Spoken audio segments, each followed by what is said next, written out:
Bom dia, crianças. Hoje nós vamos falar um pouquinho sobre o Brasil rural, página 238. No espaço rural, as terras são utilizadas para o cultivo agrícola, para a criação de animais e também como local de moradia, de sustento de muitas pessoas. O espaço rural no Brasil passou por várias transformações ao longo dos anos que alteraram constantemente suas paisagens. Então, nós podemos observar, abrindo o nosso livro, um espaço rural, uma plantação de maçãs. Olha aí, né? As pessoas colhendo as maçãs que serão vendidas. Agora, na página 240. A página 240 vem falando sobre a vida rural no Brasil. Como que é a vida no campo? Os municípios brasileiros são formados, em grande parte, por espaços rurais e urbanos.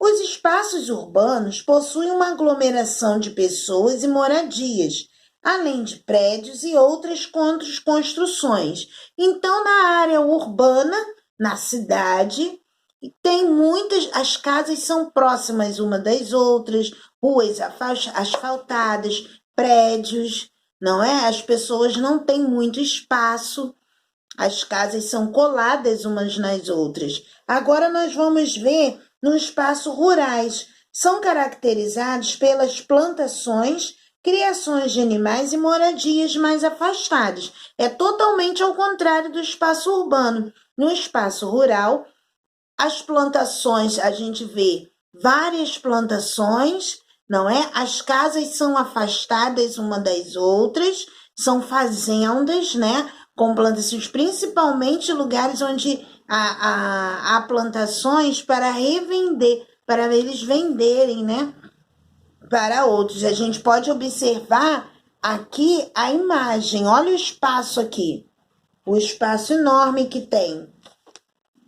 Agora, tem aí a produção agropecuária é responsável por gerar grande parte da riqueza de nosso país, garantindo o sustento de milhares de famílias. Além disso, essa produção é responsável pelo fornecimento de alimentos que consumimos diariamente. Na culinária rural brasileira estão presentes diversos pratos e iguarias tradicionais.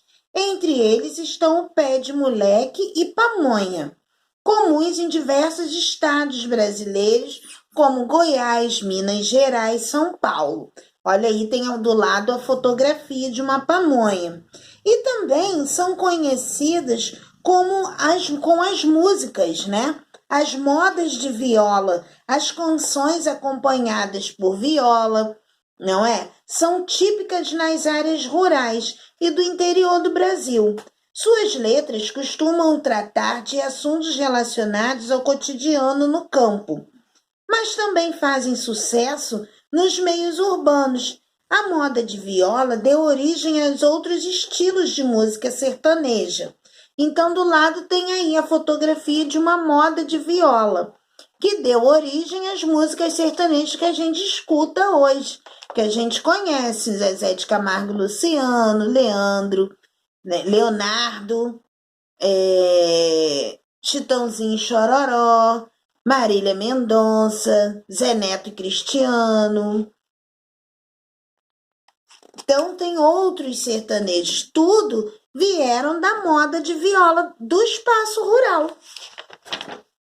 Na página 242, vem uma fotografia de um músico na roça, uma pintura feita em 2015, uma pintura recente aí para nós.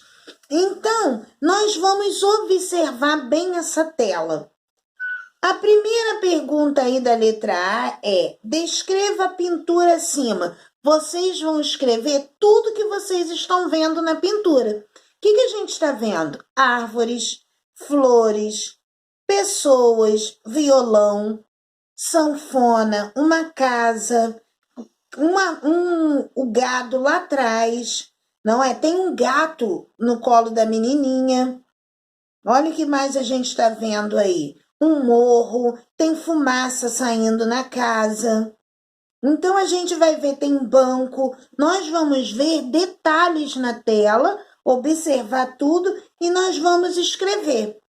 Na letra A. Letra B.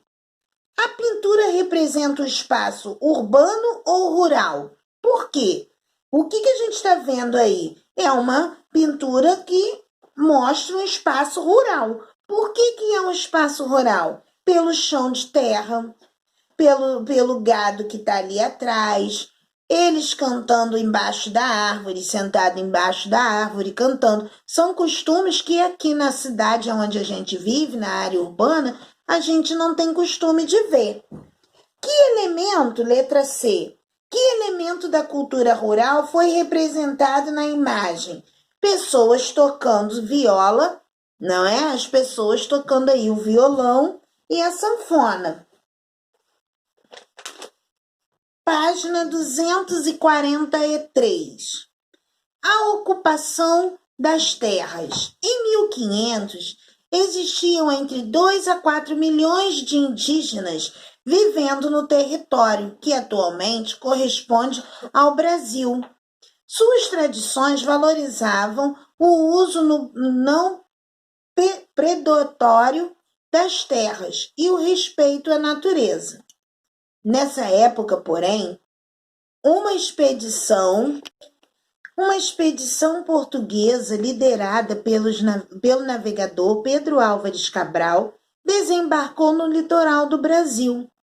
Esse acontecimento deu início a uma mudança na forma como as terras brasileiras eram ocupadas e exploradas. A mão de obra indígena. A primeira atividade econômica dos portugueses ao se instalarem no litoral brasileiro foi a extração em grande quantidade de árvore pau-brasil para ser vendida. Usada para tingir tecidos, a madeira dessa árvore era bastante procurada na Europa e seu comércio gerava altos lucros para os portugueses.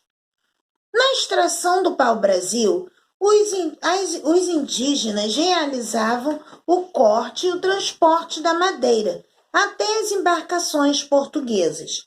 Em troca, eles recebiam produtos que eram úteis em seu dia a dia, como machados e facas de metal.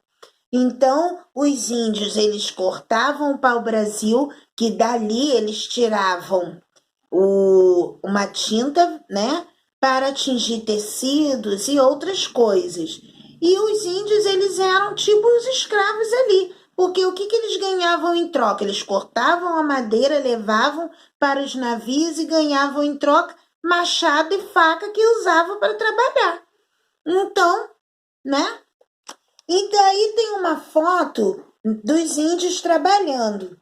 Com a expansão da ocupação portuguesa, os indígenas passaram a ser escravizados e trabalhavam sem receber nada em troca. No entanto, eles lutaram contra a exploração do seu trabalho, resistindo de diversas maneiras. O fato de conhecerem bem o território, por exemplo, ajudou muito deles a fugir para regiões no interior da colônia.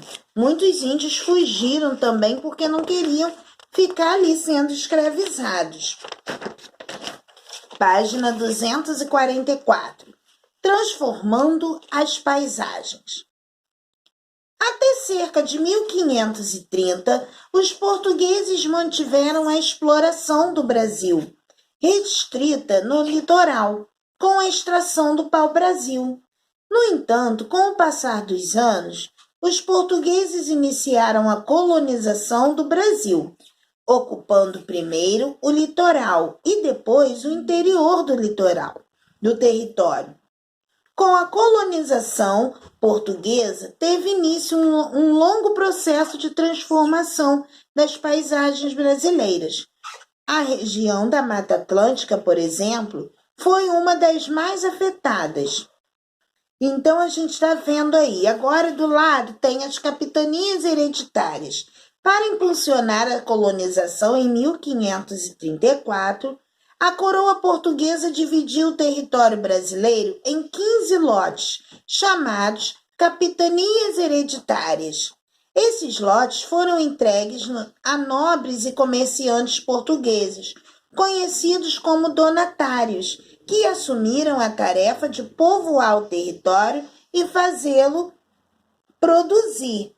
Então, aí a gente está vendo um mapa que traz a informação sobre essa extensão da Mata Atlântica em 1500 e as áreas remanescentes em 2014. Então, nós vamos ver, eles tinham, né, essa capitania hereditária, os donatários, eles dividiram o Brasil e ali o território para poder povoar e dar mais produção, fazer as pessoas trabalharem mais, produzirem mais do que eles já produziam. Agora, na página 245, o mapa abaixo representa a exploração do pau-brasil. Observe-o e responda as questões. Olha aí, a gente está vendo o desenho, e no desenho eles vêm com as letras, letra A, B, C e D. Associe as letras que aparecem na imagem com as informações a seguir. Macacos e papagaios, animais da fauna brasileira. Letra A. Olha aí onde tem o A, mostrando macacos e papagaios. Indígena carregando pau-brasil. Letra B. Olha aí o índio com o pau-brasil nas costas. Indígena cortando o pau-brasil. Letra C. Terra Brasilis, título do mapa. Letra D. Olha aí a letra D mostrando o nome do mapa. Agora, nós vamos ver na página 246 as terras indígenas. Quando os portugueses ocuparam as terras do território brasileiro, elas já eram habitadas por povos indígenas. Por isso, atualmente, parte do território brasileiro pertence por direito a esses povos. Porém, mesmo com esse direito garantido por lei, várias dessas terras ainda não foram legalmente reconhecidas. Observe a seguir um mapa que mostra a situação de algumas terras indígenas no nosso país. Então, o que acontecia? Quando os portugueses chegaram aqui, os índios já existiam, os índios já estavam aqui. Então, quem descobriu o Brasil não foi Pedro Álvares Cabral, foram os índios, porque os índios estavam aqui, né? No território brasileiro eles já moravam aqui, viviam aqui. Então, por isso que até hoje a terra por direito é do índio. Eles têm direito às terras, têm direito a um pedaço de cada terra, não é? Aí tem um mapa, as terras indígenas. Então, aí vocês estão vendo, a parte roxa do mapa está em estudo, são terras em estudo. As partes verdes, as terras demarcadas. E a parte laranja em demarcação. Olha aí. Página 247. Indígenas lutando por suas terras. Você já parou para pensar por que é importante reconhecer as terras indígenas? Ter seu espaço reconhecido permite aos indígenas manter seu modo de vida tradicional e preservar a sua cultura. Os indígenas têm organizado diversas formas de luta e mobilização para que seus direitos sejam respeitados. Então, por que os índios querem tanto a terra deles? Porque eles querem manter a sua tradição, os seus costumes, como eles vivem, não é? E hoje em dia muitos não podem manter essa tradição porque não tem. Então eles reivindicam muito isso. Hoje, olha aí, vocês estão vendo uma foto e os índios fazendo protestos. Os 16 povos do Xingu dizem não à portaria, não a Belo Monte, não à PEC. Basta de violação dos direitos indígenas. Eles têm direito sim, né? As terras são deles. Graças a eles, tudo que a gente está aqui. Agora vem aí, nos últimos anos, muitos indígenas têm organizado protestos em defesa da demarcação de terras. Na imagem, indígenas protestam em defesa dos seus direitos. Agora embaixo tem aí, ó, acampamento Terra Livre. Alguns grupos indígenas têm utilizado as novas tecnologias para organizar o movimento de luta em defesa de suas terras.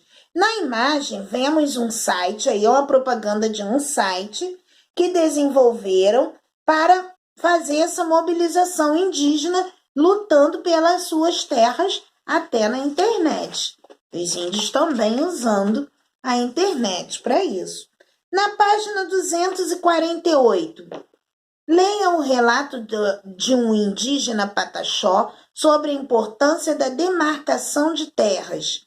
Dizer que a terra é dele, dá a terra para o índio, né? Um pedaço. A terra para nós é sagrada. Nela está a memória de nossos ancestrais. Por isso exigimos a demarcação de nossos territórios indígenas, o respeito às nossas culturas e às nossas diferenças, condições para sustentação, educação e saúde. Então, olha aí o protesto dos índios indo à rua, protestando sobre essa demarcação de terra. De acordo com o relato, por que a demarcação de terras indígenas é importante? Porque a terra é um lugar sagrado para o índio, né? Ele falou aqui, a terra é um lugar sagrado para eles. Então, é isso que vocês vão escrever na letra A. A terra é um lugar sagrado para o indígena. Letra B. De que forma os povos indígenas têm se mobilizado para lutar pela demarcação de terras? Organizando protestos, não é? Para defender os seus direitos. Olha aí, é o que está na imagem. O que eles estão fazendo? Protestando para garantir o direito deles. Então, qual é a forma que eles usam? Protestando para garantir seus direitos. Por hoje, é só. Nós vamos terminar na página 248. Amanhã eu vou postar a aula de geografia, tá bom? Fica atento que a aula vai ser colocada lá no grupo, tá? E vocês terão aula de inglês também. Até amanhã.